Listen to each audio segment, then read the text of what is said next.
How? How well can you manage your emotions? The choices you have in this world are two. The first is to let your feelings run your life, and the second is to develop emotional self-control. While it's true that you can't always stop yourself from feeling certain emotions, you can learn to manage how you respond to them and how much influence they have on your choices. Recognizing emotional self-control. You can have control over your feelings and how they affect how your life turns out. When you have emotional self-control, you can make decisions without being influenced by your strong emotions. You aren't so much getting rid of your emotions as you are regulating how you let them affect the way you think and behave. The importance of emotional control. Understanding what intense emotions do to your brain can help you understand why it is so important to manage your emotions. Your mind's amygdala is the area that reacts quickly to threats. It constantly scans the environment for threats to your safety, much like a radar antenna. When humans initially began to evolve, the world was filled with entities that sought to harm or kill us, thus this weapon was quite useful. The rest of your brain, including the regions responsible for memory and rational thought, is taken over when this section of your brain senses a threat.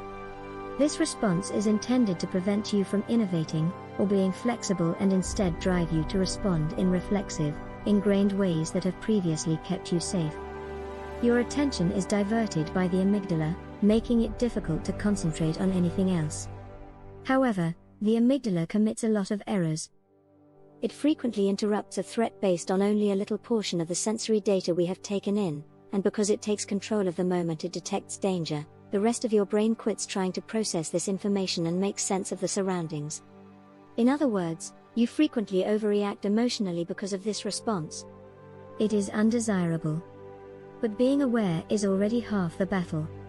You may stop allowing your emotions to rule you and learn how to stop the amygdala response from influencing your decisions now that you are aware of how they are interfering with your capacity to think, analyze the issue, and make reasonable decisions.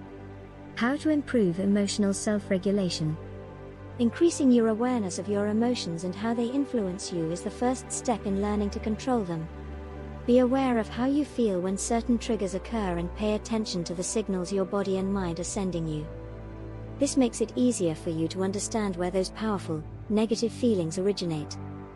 It also makes it possible for you to recognize when your amygdala is beginning to dominate. Once you are aware of the symptoms, you can start to undo the damage.